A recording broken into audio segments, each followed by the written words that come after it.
Gold hub తాకట్టులో ఉన్న బంగారాన్ని విడిపించి కొనబడును. అదే రోజు ఆన్లైన్ ధరకు కొని డబ్బులు ఇవ్వబడును. సీఎం జగన్మోహన్ రెడ్డి గారు, వైసీపీ అధినేత అయినటువంటి జగన్మోహన్ రెడ్డి గారు లండన్కి వెళుతున్నారా అంటే అవుననే సమాధానాలు వినపడుతూ ఉన్నాయి. ఆయన వాస్తవానికి ఇలా ప్రచారం బ్రేక్ ఇచ్చారు. ఈ ప్రచారం బ్రేక్ వెనకాల కూడా చాలా రహస్యాలు ఉన్నాయి అన్న విషయం మనకు అర్థమవుతూ ఉంది. ఇవాళ ప్రచారానికి బ్రేక్ వెనకాల నిన్న సిఎస్ జవహర్ రెడ్డి గారు, ఆంధ్రప్రదేశ్ చీఫ్ సెక్రటరీగా ఉన్న జవహర్ రెడ్డి గారు, ఆర్థిక శాఖ ముఖ్య కార్యదర్శిగా ఉన్నటువంటి కీలకమైన అధికారులుగా ఉన్నటువంటి చౌహాన్ గారితో, సత్యనారాయణ గారితో ఒక ప్రైవేట్ గెస్ట్ హౌస్, విజయవాడలోని ప్రైవేట్ గెస్ట్ హౌస్లో సీక్రెట్ భేటీ జరిగింది. ఆ సీక్రెట్ భేటీకి ఇవాళ జగన్మోహన్ రెడ్డి గారి ప్రచారం సెలవుకి ఏదో సంబంధం ఉంది అనే ఒక ప్రచారం నడుస్తూ ఉంది. వాస్తవానికి ఓటమిని ఇప్పటికే జగన్మోహన్ రెడ్డి గారు అంగీకరించారు.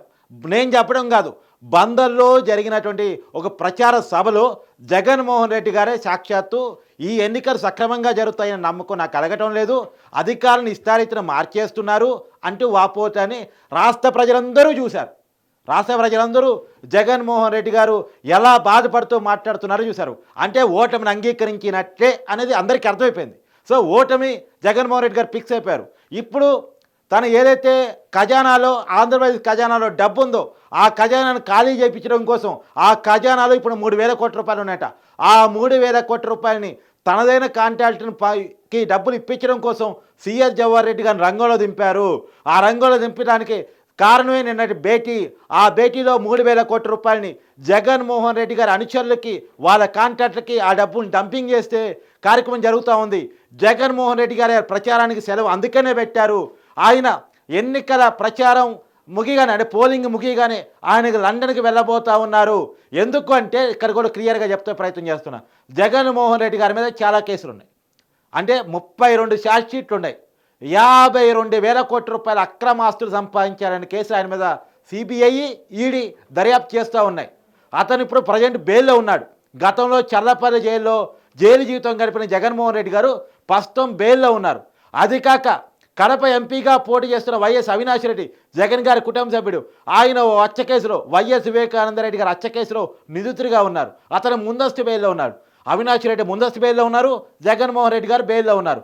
కాబట్టి ఒకవేళ అధికారం కోల్పోతే రేపు ఈ బెయిల్ క్యాన్సిల్ అయితే జైలు జీవితం పోవాల్సి వస్తుంది. అది కాక ఈ పాత బెయిల్ పక్కన పెట్టేస్తే కొత్త కేసులు ఖచ్చితంగా చుట్టుముట్టే అవకాశం ఉంది. అది ఏమిటంటే ఉదాహరణకి ఏపీలో మద్యం స్కామ్, ఇప్పుడు ఢిల్లీ లిక్కర్ స్కామ్ లెక్కన ఏపీ లిక్కర్ స్కామ్ బయటకు వస్తే చాలా పెద్ద కేసే జగన్మోహన్ రెడ్డి మీద అయ్యే పరిస్థితి కనపడుతూ ఉంది. భూములు, ప్రెసిడెంట్ గోల్డ్ మెడల్లు, పవర్ స్టార్లు ఇవి ఏదైతే అమ్మేసి లక్షల కోట్ల రూపాయలు జగన్మోహన్ రెడ్డి గారు సంపాదించారనే ఆరోపణ ఏదైతే ఉందో ఆ కేసు కనుక జగన్మోహన్ రెడ్డి గారి మీద నమోదయ్యే అవకాశం లేకపోలేదు. ఎందుకంటే కూటమి ప్రభుత్వం అధికారంలోకి వస్తే, చంద్రబాబు నాయుడు గారు సీఎం అయితే ఖచ్చితంగా జగన్మోహన్ రెడ్డి గారి మీద కేసులు పెట్టే పరిస్థితి ఉంటుంది. ఎందుకంటే చంద్రబాబు నాయుడు గారి మీద 60 రోజుల కాలంలో 6 కేసులు పెట్టి 50 రోజులకు పైగా జైలు జీవితాన్ని చంద్రబాబు నాయుడు గారు చూపించారు. చల్లపల్లి జైల్లో ఒకనాడు జైలు జీవితం చూసిన జగన్మోహన్ రెడ్డి గారు చంద్రబాబు నాయుడు గారు కూడా జైలు జీవితం చూపించారు.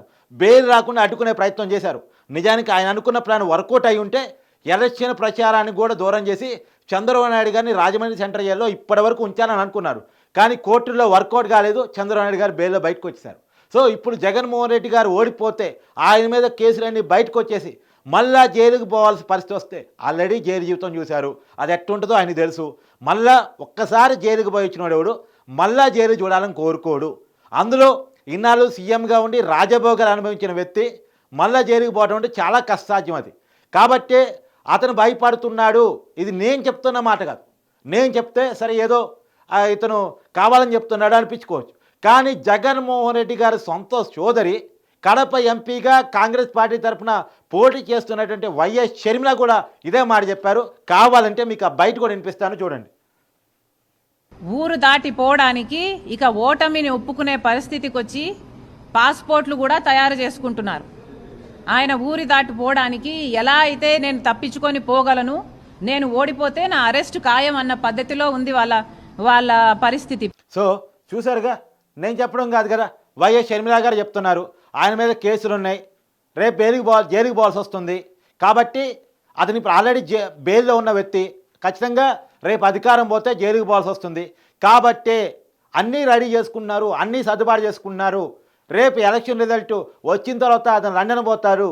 అది ఇంకో మాట వినపడుతుందంటే ఎలక్షన్ రిజల్ట్ దాకా కూడా ఆగరు, పోలింగ్ అయిపోయిన తర్వాత ఆయన లండన్ వెళ్ళిపోతారు అనే ప్రచారం కూడా నడుస్తూ ఉంది. సో మొత్తానికి ఏ డేట్స్న టికెట్ బుక్ చేసుకున్నారో క్లారిటీ లేదు, కానీ ఆయన టికెట్స్ బుక్ చేసుకున్నారు అన్న మాట మాత్రం క్లారిటీగా ఉంది. జగన్మోహన్ రెడ్డి గారు లండన్ పోతూ ఉన్నారు, ఆయన కూతురు అక్కడ చదువుకుంటూ ఉన్నారు, వాళ్ళని చూస్తాను అనే పేరుతోటి ఆయన అక్కడికి వెళ్ళే పరిస్థితి కనపడుతూ ఉంది. కొంతకాలం పాటు ఆయన ఖచ్చితంగా ఆంధ్రప్రదేశ్కి వచ్చే పరిస్థితి కనబడటం లేదు, ఎందుకంటే ఆయన మీద కేసులు ఉండే ప్రమాదం ఉంది. రెండోది, ఇప్పుడు అధికారం పోతే మళ్ళీ 2029 వరకు ఎన్నికలు లేవు, దాదాపు 5 సంవత్సరాల టైం ఉంటుంది. కాబట్టి అప్పట్లో ఆయన ఏపీకి రారు అనే చర్చ కూడా నడుస్తూ ఉంది. సో ఒకవేళ వైసీపీ అధినేతగా ఉన్న జగన్మోహన్ రెడ్డి గారు జైలుకి వెళితే వైసీపీ పార్టీ కొలాప్స్ అయ్యే ప్రమాదం కూడా లేకపోలేదు. అది జగన్మోహన్ రెడ్డి గారు ముందుగానే ఊహిస్తున్నారు. నిజానికి మీకు ఉదాహరణ కూడా చెప్తా. అప్పుడు తెలంగాణలో కేసీఆర్ చాలా పెద్ద లీడర్, నో డౌట్ చాలా పెద్ద లీడరు, తెలంగాణ జాతిపిత అని చెప్పుకుంటుంటాడు, నాకు మించిన లీడర్ తెలంగాణ ఇంకెవడు లేడని చెప్పుకుంటూ ఉంటాడు. 10 సంవత్సరాలు అధికారంలో ఉన్నాడు. ఈయనన్నా జగన్మోహన్ రెడ్డి గారు 5 సంవత్సరాలు అధికారంలో ఉన్నాడు, కానీ కేసీఆర్ 10 సంవత్సరాలు అధికారంలో ఉన్నాడు. అధికారం పోయి 6 నెలలు కావట్లేదు, పార్టీ కొలాప్స్ స్టేజ్లో దిగిపోయింది. Party collapse. అసలు ఒక్క ఎమ్మెల్యే ఆగేటట్లేడు, టిక్కెట్ ఇస్తేనన్నా ఎంపీలు ఆగేటట్లేడు. నీ పార్టీ వద్దు, నీ టిక్కెట్ వద్దు అని పోతున్న పరిస్థితి. ఏదైతే జగన్మోహన్ రెడ్డి గారికి ఎలక్షన్స్లో ఎదురైన అనుభవాలు ఉన్నాయో కేసీఆర్కి ఇవాళ ఎదురవుతూ ఉన్నాయి. ఎలక్షన్ టికెట్ అప్పుడు జగన్మోహన్ రెడ్డి గారికి ఏంటి పరిస్థితి? నెల్లూరులో టికెట్ ఇస్తానంటే వేమిరెడ్డి గారు దండం పెట్టి నీ పార్టీ వద్దు, నీ టికెట్ వద్దు అని చెప్పేసి ఆయన టీడీపీలో పోయి అక్క టికెట్ తెచ్చుకుని పోటీ చేస్తున్నారు. మాగంటి గారి పరిస్థితి అదే ఒంగోలులో. సో టికెట్ ఇస్తానన్నా ఎలా అయితే జగన్మోహన్ రెడ్డి గారితో మేము ఉండము అనే పరిస్థితి ఏపీలో ఉందో, తెలంగాణలో ఆ పరిస్థితి చూస్తున్నారు. ఇప్పుడే ఆ పరిస్థితి చూస్తున్న జగన్మోహన్ రెడ్డి గారు ఎలక్షన్స్ అయిపోయి ఓటమి ఎదురైతే ఎలాంటి పరిస్థితి చూడాలనిపిస్తుంది? రెండోది, వైసీపీ నాయకులను తీసుకోవటానికి షర్మిల రెడీగా ఉంది. వైసీపీ అధికారంలో ఉండి కాంగ్రెస్ పార్టీ ఏపీలో ఏమీ లేదనుకున్న పరిస్థితుల్లోనే వైసీపీ నుంచి సిట్టింగ్ ఎమ్మెల్యేలు 3 పోయారు పార్టీ నుంచి కాంగ్రెస్లోకి. వైసీపీ నుంచి కాంగ్రెస్లోకి 3 సిట్టింగ్ ఎమ్మెల్యేలు పోయారు. అది ఏమీ లేదు కాంగ్రెస్కి అనుకున్న టైంలో కూడా. ఏపీలో కాంగ్రెస్కి ఏమీ లేదు, వైసీపీ ఏమో అధికారంలో ఉంది. అయినా సరే ఈ పార్టీలో మాకు గౌరవం లేదు, స్వేచ్ఛ లేదు అనే కారణం చేత వాళ్ళంతా 3 ఎమ్మెల్యేలు, సిట్టింగ్ ఎమ్మెల్యేలు, ఎమ్మెల్యే పొజిషన్స్లో ఉన్న వాళ్ళు మళ్ళా టికెట్ ఇస్తున్న పరిస్థితి ఉన్నప్పటికీ కూడా రిజర్వ్ నియోజకవర్గాల్లో వాళ్ళు కాంగ్రెస్ వైపు పోయారు. వైసీపీ పొలిటికల్గా కిందైతే కాంగ్రెస్ పికప్ అయితే వైసీపీలో సగం దుకాణం సర్దుకునే అవకాశం ఉంది. అది జగన్మోహన్ రెడ్డి గారికి బాగా తెలుసు. కాబట్టే అతను లండన్ ప్రయాణం కట్టబోన్నారు. ఇక్కడ నుండి అరెస్ట్ అయితే తన పరువు పోతుంది, పార్టీ పోతుంది. కాబట్టి తన పరువుని, పార్టీని కాపాడుకోవాలంటే కొన్నాళ్ళు తను సేఫ్ జోన్లో ఉండటం అవసరం. సేఫ్ జోన్లో ఉండి అక్కడి నుంచి రకరకాల ఫండింగ్ ద్వారా పార్టీని నడిపించుకోవడం అవసరం. ఎందుకంటే 2029లో ఎన్నికలు ఎదుర్కోవాలంటే కొన్నాళ్ళు పార్టీ సస్టైన్ కావాలి. సో అధికారం వచ్చిన ఊపులో కూటమి వైపు లేదో కాంగ్రెస్ వైపు వైసీపీ అంతా నాయకులు వెళ్ళిపోతే వైసీపీ పార్టీ కొలాప్స్ పోయే పరిస్థితి ఉంది. ఇవన్నీ పక్కన పెడితే, పార్టీని పక్కన పెడితే ఆయన వ్యక్తిగా జైలుకు పోయే పరిస్థితి ఉంది. సో జైలు జీవితాన్ని తప్పించుకోవాలంటే ఆయనకున్న ఏకైక మార్గం లండన్కి వెళ్ళటం, అక్కడ సేఫ్ జోన్లో ఉండటం అనేది జగన్మోహన్ రెడ్డి గారు ఆలోచిస్తున్నారు అని జగన్మోహన్ రెడ్డి గారి గురించి బాగా తెలిసిన వ్యక్తులు. ఇప్పుడు జగన్మోహన్ రెడ్డి గారి గురించి షర్మిల బాగా తెలుసు కదా. ఇప్పుడు నాకు తెలియదో ఇంకోటి తెలియదో పక్కన పెట్టండి, షర్మిలకి జగన్మోహన్ రెడ్డి గారి గురించి బాగా తెలుసు కదా. సరే, షర్మిల అనే చెప్తున్నారు జగన్మోహన్ రెడ్డి గారి ఆలోచన తీరుని.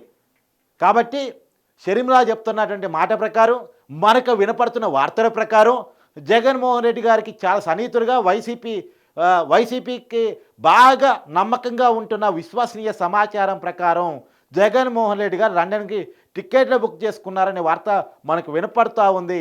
ఆయన తన మీద ఉన్నటువంటి కేసుల నుంచి, తన మీద ఉన్నటువంటి ఏదైతే పెట్టబోయే కేసుల నుంచి తనను తను రక్షించుకోవడం కోసం లండన్కి వెళుతున్నారు అనే ఒక ప్రచారం నడుస్తూ ఉంది. దీంట్లో నిజమంతా ఇవన్నీ పక్కన పెట్టేస్తే ఓటమిని అంగీకరించాడు అనేది మాత్రం నిజం. దాదాపు సగం మంది మంత్రులు ప్రచారం వదిలేశారు. నేను పేర్లు చెప్తా, ఒట్టిగా కాదు, పేర్లు చెప్తా. ఇప్పుడు రోజా ఉంది చూడండి, నగరికి వెళ్ళండి, ఎవరైనా వెళ్ళండి, నగర్లో రోజా ప్రచారం చేస్తున్నారా? సీరియస్గా ప్రచారం చేస్తున్నారా? ఏదో కార్యకర్త షెడ్యూల్స్ ఇస్తే మమా అనిపిస్తున్నారు, లిటరల్లీ మమా అనిపిస్తున్నారు అంతే. రోజా ఆల్రెడీ చేతులు వచ్చేసారు, ఓడిపోతానికి క్లియర్ కట్ తనకు వచ్చేసింది. తర్వాత గాజువాకలో కూడా అదే పరిస్థితి, గుడివాడ అమర్నాథ్ పరిస్థితి అదే. గెలవను అని తన నమ్మకంకి వచ్చేసాడు. గాజువాకలో అక్కడ టీడీపీ గెలవబోతుంది. నేను చెప్పే నియోజకవర్గాలు రాసి పెట్టుకోండి, కావాలంటే ఈ వీడియో ఎక్కడికి సేవ్ చేసి పెట్టుకోండి. నగరిలో రోజా ఓడిపోబోతుంది. రాజమండ్రి రూరల్లో చెల్లిపోయిన వేణుగోపాలకృష్ణ ఓడిపోబోతున్నాడు. గుడివాడలో కొడాలి నాని టైట్ పొజిషన్లో ఉన్నాడు, గెలవచ్చు వాడొచ్చు. అంబటి రాంబాబు ఓడిపోతున్నాడు సత్తెనపల్లి నుంచి ఉమ్మడి గుంటూరు జిల్లాలో. ఇవన్నీ రాసి పెట్టుకోండి. నేను నమ్మకంగా చెప్తున్నా, బలంగా చెప్తున్నా, గట్టిగా చెప్తున్నా, పేర్లతో సహా చెప్తున్నా, నియోజకవర్గాలతో సహా చెప్తున్నా. పరిస్థితి అలా ఉంది. ఇప్పుడు ఎగ్జాంపుల్ వైసీపీ చాలా బలంగా ఉన్నటువంటి కర్నూలు జిల్లాలో డోన్లో మంత్రి బుగ్గన ఓడిపోవచ్చు. టైట్ పొజిషన్ నడుస్తుంది, గెలవచ్చు వాడొచ్చు. అతని మీద కోట్ల సూర్యప్రకాశ్ రెడ్డి ఉన్నాడు. అతను గెలుస్తాడని చర్చ కూడా నడుస్తూ ఉంది. గెలవచ్చు వాడొచ్చు. పెద్దిరెడ్డి ఎప్పుడూ ఎదుర్కొని టైట్ పొజిషన్ ఎదుర్కొంటున్నాడు, గెలవచ్చు కాక టైట్ ఎదుర్కొంటున్నాడు. అది అలాంటి పరిస్థితి ఇవాళ రాష్ట్రంలో ఉంది. సో మనకున్న రిపోర్టు మనకు ఉన్నప్పుడు జగన్మోహన్ రెడ్డి గారు కూడా ఉంటుంది కదా. సో ఇప్పుడు ఆ పనిలో ఉన్నారంటే అన్నీ సర్దుబాటు చేసుకుంటున్నారు, లెక్కలు వ్యవహారాలన్నీ సర్దుబాటు చేసుకుంటున్నారు. నిన్న ప్రైవేట్ గెస్ట్ హౌస్లో జరిగిన మీటింగు, తర్వాత ఇవాళ ప్రచారం బ్రేకు. ఇలాంటి టైంలో ప్రచారానికి బ్రేక్ ఎవరైనా ఇస్తాడండి? ఇలాంటి టైంలో ప్రచారానికి బ్రేక్ ఏమైనా ఇస్తాడా? ఏదో పెద్ద రీజన్ ఉంటే తప్ప. ఈ వారమే ప్రచారానికి లాస్ట్ వీక్, మరి ఇలాంటి టైంలో ప్రచారానికి బ్రేక్ ఎవరైనా ఇస్తారా? రోజు కొట్టేటట్టు ఎండలు కూడా కొట్టట్లేదు. రాష్ట్రంలో వర్షం వస్తుంది, కొద్ది చల్లటి వాతావరణం ఉంది. మరి చల్లటి వాతావరణంలో జగన్మోహన్ రెడ్డి గారు ఎందుకు స్వేచ్ఛ తీరుతున్నారు? ఇది చాలా కీలకంగా.